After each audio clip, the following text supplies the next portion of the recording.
Cette vidéo n'était absolument pas prévue. J'espère que tu vas bien. Je suis actuellement accompagné du petit Salamèche. Attends,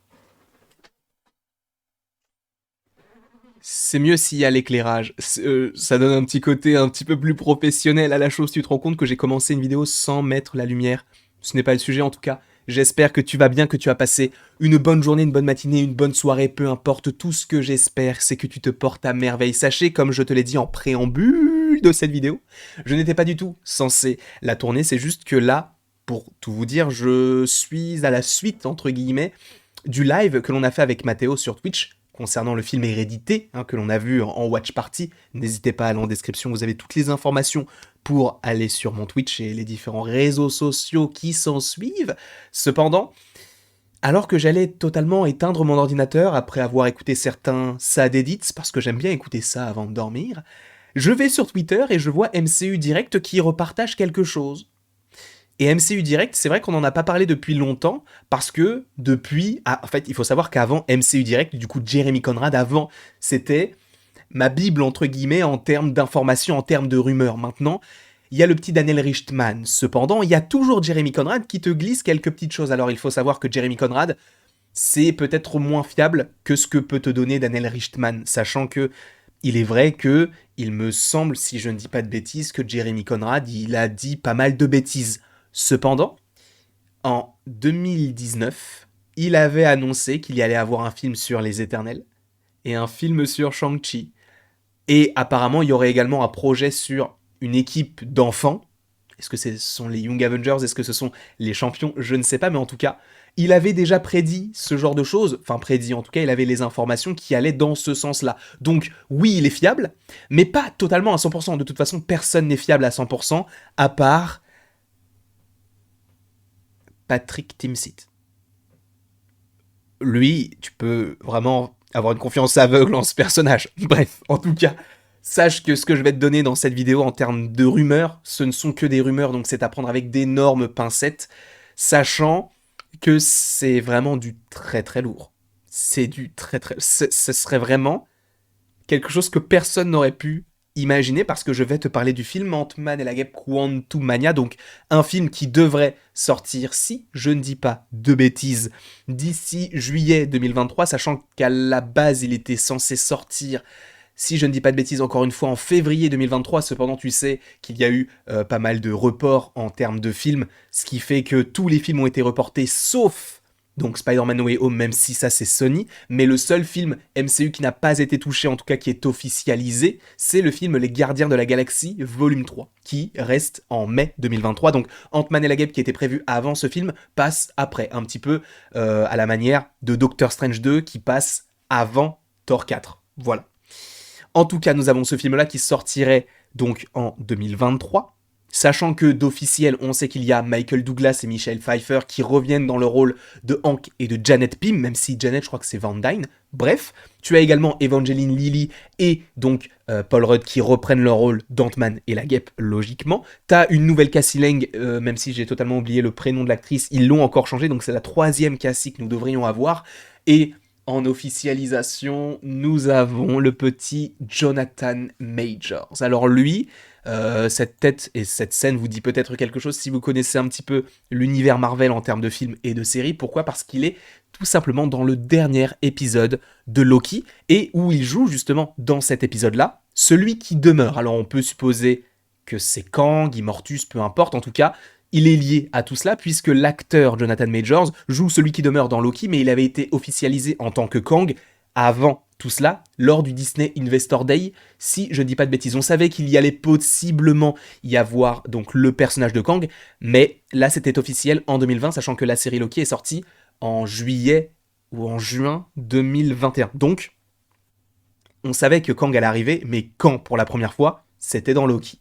Et d'ailleurs, on a cette scène-là qui te tease une saison 2 de Loki, sachant que la série Ant-Man et la Guêpe Quantumania arrive en juillet 2023. Ce n'est pas impossible d'avoir une série Loki qui sortirait possiblement fin 2022, début 2023 pour que cela suive, puisque je ne pense pas que le film Ant-Man puisse sortir avant la saison 2 de Loki, sachant qu'on ne te présente pas encore ce personnage qui serait donc Kang. Mais ça, c'était en préambule, parce qu'en plus de ça, tu avais donc une rumeur qui n'en est plus une, mais comme quoi Bill Murray, donc un acteur qu'on n'imaginait pas forcément dans le MCU, qui va arriver dans le MCU dans un rôle pour l'instant inconnu, donc dans ce film Ant-Man et la guêpe Quantum Mania. Donc tu vois que ce film commence à se débrider, on commence à voir des petites choses très intéressantes par rapport donc à cette production. Cependant, là, c'est fou ce qui se passe. Parce que tu connais ce personnage-là, possiblement, si tu connais la chaîne un petit peu. On en a parlé lors des 100% animes, mais également, il y avait une vidéo par rapport au premier épisode de cette série, donc qui est une série MODOK, donc une série qui était de base sortie sur Hulu.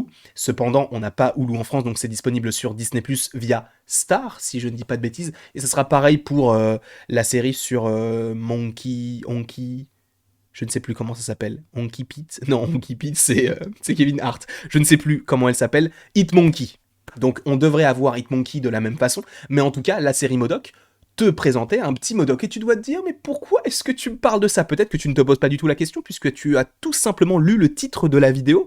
Et je vais te parler donc de MODOK, qui serait apparemment dans le film Ant-Man et la guêpe Quantum Mania. Sachant que MODOK, dans les comics, c'est un grand scientifique qui, à la suite d'énormément d'expérience, va se retrouver en tête. En gros, ça va être une tête avec des bras et des jambes. Et ce qui est très intéressant, c'est que j'ai totalement oublié de parler d'autre chose que je n'ai pas notifié directement, et ça, je vais vous le mettre de suite dans la petite vidéo, parce qu'en fait, il y a quelque chose que j'aurais voulu rajouter par rapport à ce personnage, donc de... comment s'appelle-t-il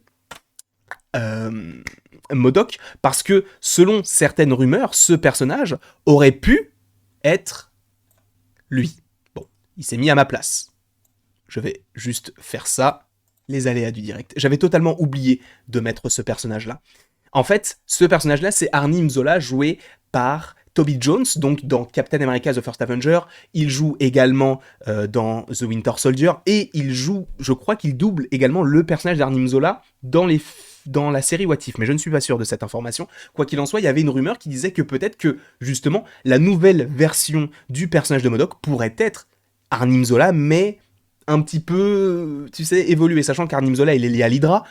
Le personnage donc de MODOK, lui, il est lié à l'AIM qu'on a déjà vu dans Iron Man 3. Donc, comment est-ce que le personnage pourrait être introduit?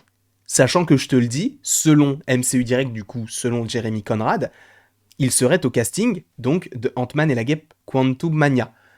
Et, visiblement, cette idée est à balayer si jamais cette idée est valable. Mais, qui pourrait le jouer?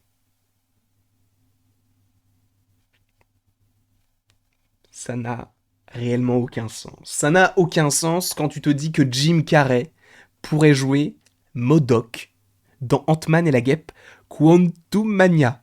Tu te rends compte du casting qu'il y aura? Michael Douglas, Jim Carrey, Bill Murray, juste ça, ça devrait te suffire si tu aimes le cinéma, avec un grand C.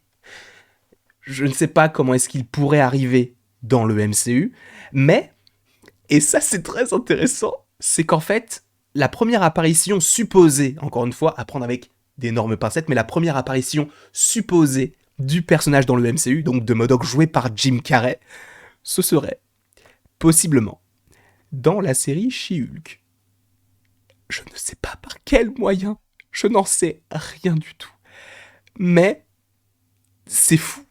Ça n'a aucun sens. En fait, c'est tellement incongru de se dire que Jim Carrey va jouer MODOK et qu'il sera introduit dans la série She-Hulk, qui, à première vue, n'a aucun rapport avec le film Ant-Man et la guêpe Quantum Mania. Vraiment, ça sonne comme une blague. Même si, bon, je te raconte une blague qui commence par cette phrase-là, ça va pas te faire rire. Je le sais. Mais tu te rends compte de ce que ça veut dire? Ça veut dire que Jim Carrey serait bientôt dans le MCU, et ce, dans She-Hulk, puis dans Ant-Man et la guêpe Quantum Mania. Cependant, selon ce que dit MCU Direct, ce serait pour plusieurs projets. Là, je t'en ai cité deux, qu'il cite lui-même, supposément. Hein. Je crois que ça sort de Reddit, mais c'est pour ça qu'il faut prendre avec d'énormes pincettes. Mais apparemment, donc Jim Carrey pourrait jouer MODOK dans She-Hulk et dans Ant-Man et la guêpe Quantum Mania, et possiblement dans d'autres projets futurs de Marvel Studios. Ça t'enchante? Moi, ça m'enchante. Je ne sais pas quoi en penser, à part le fait que j'ai hâte. Sachant que MODOK, j'en avais déjà parlé dans la vidéo en rapport avec bah, du coup la série d'animation, où j'avais dit que le personnage était très intéressant, parce que justement j'aimais bien cette satire et de voir que c'est en fait un total loser, dans la série en tout cas. Là, à mon avis, ce ne sera possiblement pas le cas. Et ce qui serait très intéressant, c'est que si on le voit avant dans la série She-Hulk, ce serait de le voir en tant que... Je vais vous dire ça de suite, parce qu'en soi, MODOK ne s'appelle pas juste MODOK. Il a un prénom, et il s'appelle tout simplement, attendez, George Tarleton. Tarleton, peu importe. Il a un prénom, il a une vie, d'accord? Donc ça serait très intéressant d'avoir ce personnage-là en tant que scientifique. Est-ce qu'il sera lié à l'AIM? J'en doute, parce que tu sens que l'AIM c'est quelque chose qu'ils avaient qu'ils avaient utilisé dans Iron Man 3 sans pour autant aller au-dessus. Cependant, c'est vrai qu'ils avaient fait un petit peu la même chose avec les 10 anneaux, et pour le coup, t'as eu un film sur les 10 anneaux. Donc ce ne serait pas impossible de revoir l'AIM sous la tutelle donc de ce personnage de MODOK. Mais donc peut-être le voir en tant qu'humain dans ce film-là, et en tant que grosse tête dans le film Ant-Man et la Guêpe Quantum Mania, joué donc par Jim Carrey. Voilà la petite information, les petites idées qui ont découlé par rapport à tout cela. J'espère que cette vidéo t'aura plu, sachant que tout à l'heure, il y en a possiblement une, voire deux, si jamais il y a un trailer qui sort, parce que ce n'est pas impossible, mais bon, prenons ça avec des pincettes. En tout cas, on se retrouve tout à l'heure pour une vidéo par rapport à Netflix, qui peut potentiellement vous plaire, donc j'espère qu'elle vous plaira. En tout cas, n'hésitez pas à aimer, à partager, à commenter et à vous abonner, cela me ferait bien évidemment extrêmement plaisir. Et après toute cette longue vidéo, il ne me reste plus qu'à vous dire à la prochaine, pour la prochaine.